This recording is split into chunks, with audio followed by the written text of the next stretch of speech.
Hello and welcome to Gorilla Radio. This is Dennis Avahi and I'm live right now with Jorgen from Days of Jupiter. How's it going, Jorgen? Fine, fine. Thank you for having me on the show. Yeah, no problem. Very happy to have you. This is a very exciting time for us, going through a lot of changes and getting these interviews in. So, you are the guitarist for Days of Jupiter, and you just released a new album. I believe you told me it was April 24th that album came out. What's the name of that album? The album is Only Ashes Remain, and it's our second album. We released Brought to Life in 2012, and this is the follow-up. We have taken some time, and we're extremely happy over the album, and even more happy that it's finally out. So yeah, we're very excited to be honest. Now, what was the excuse me? What was the writing process like for Only Ashes Remain? Well, I think we we released the first album in 2012, and we went on tour with that for about a year, 1.5, and then we started to write for the next album, and we have taken time. We have mainly ideas to the songs are from either our singer or from me or our bass player, and we have taken more time to work with the ideas. So we recorded them in our demo studio, and then we have worked in the rehearsal studio with them. So it has been a pretty long process, and we have been much more careful in getting all the pieces in the songs the way we want to really want to have them. So I think more people in the band have been involved in the writing process, both in terms of the musical parts. I think that this new album is, compared to our first, it's much more riff oriented. I think we're a bit more diverse in terms of tempo and so forth. We have some more middle tempo tunes and a bit faster, and we're a bit more heavy, I think, overall music wise. So I would say that the main thing that has been constant is that we try to focus on having melodies in choruses and that we really enjoy, and that kind of signifies our music.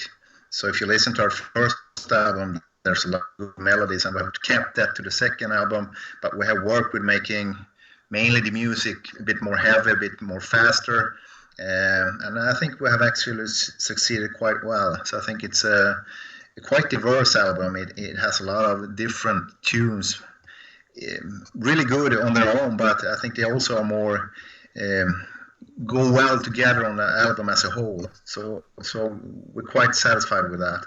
But overall, I think we have been more people involved in the writing process. We have, rather than before, when we have pretty much produced ideas and songs on our own that are pretty much finished, we had released them earlier to the band and taken more input from each other. So I think that has been important. Right.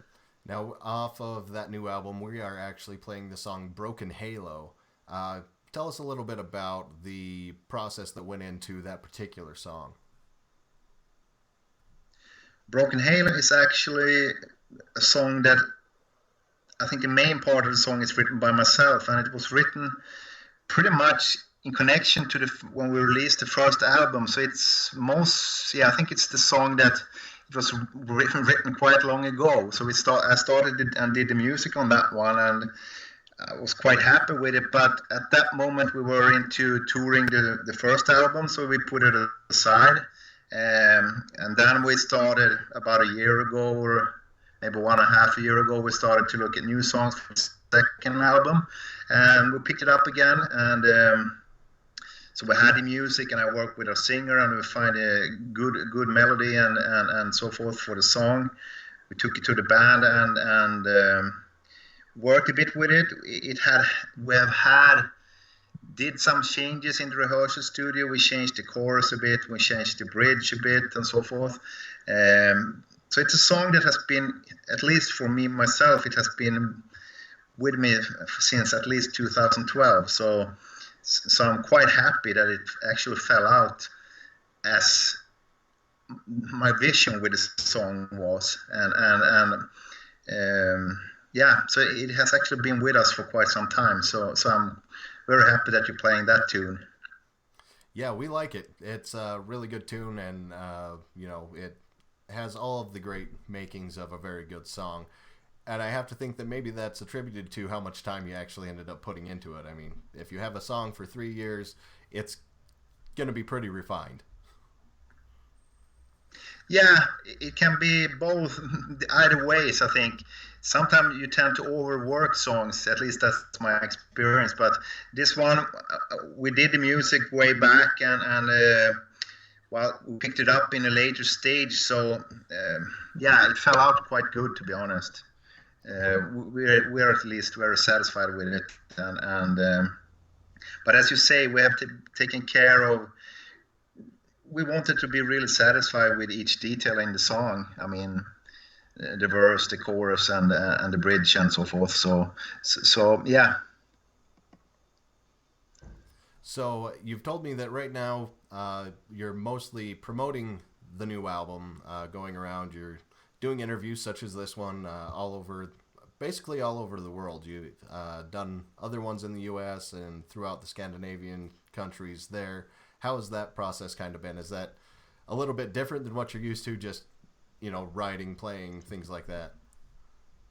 Yeah, it definitely is, and it's fun though. But I think we are getting experienced on doing radio shows and so forth. So we're doing this today. Tomorrow we're going to be on Swedish radio doing a live gig, actually playing Broken Halo, but an acoustic version. Um, so. A few days ago we were on Belgian radio, so we're starting to get used to this. I mean, as a Swede, you are forced to speak most of the time in your non-native language, but so we're kind of slowly getting into it and enjoying it more and more, I think. Yeah, I can see how it can be fun, but it's got to be a little tedious at times too. Yeah, it's yeah. At the moment, I think we are really happy that we have gotten the album out, and we are. I mean, in the beginning of this promotion process, so far it has been mostly fun because we're really happy that finally the album is out, and we are excited to get. We want that man to be able to listen to it, and so it's still fun though. But we're going to do this, I think, for about a month now, and then we'll get back and get out playing some live gigs during the summer. So we'll do this for this time, and maybe it's because we know there's an end at least where then we will be finally, because what we enjoy most is to be live on stage playing the material. So we're really looking forward to this summer, but we will do this now for a few weeks, and hopefully we can reach as many people as possible, and then we will try to get out and actually meet our fans, at least here in Sweden, to start with. Right. Now, you mentioned going through the summer, going to be obviously out playing live, but not just playing any gigs. You're going to be playing a lot of the big festivals around the country there. That's correct. I think the main festival we're gonna play this summer is Väsby Rock Festival, which is the largest festival near the capital in Sweden, near to Stockholm. So we're really looking forward to that. Apart from that, we'll have a number of smaller festivals, some local here up in the north of Sweden where we live and so forth. But the big thing, I think, is the Väsby Rock Festival, and it's fairly big. Maybe attracts, I don't know, 20,000 people, a lot of international big bands, some old nice bands like Wasp and Magnum, and so it's going to be exciting to be there. Now, I know here, at least here in the U.S., we've kind of seen a decline of the live music scene. A lot of the local bands, the independent bands, are kind of struggling with actually getting the numbers, coming out to those shows. Have you seen any of that in your home country of Sweden? Do you still get pretty good turnouts at your live shows? Well, I actually think that Sweden is a great hard rock metal country, and I think that if I look at least what you're talking about, I've seen that overall when it comes to music, I think there has been a decline in festivals. But if I look at the hard rock scene, it has been quite constant over the years. The big festivals still attract a lot of people, and it's fairly the same amount of people going year after year. So I haven't really seen that when it comes to metal and hard rock. Maybe overall, if you look at other types of music, some festivals have struggled with attracting crowds. But I think we have a good tradition when it comes to hard rock and metal in Scandinavia overall.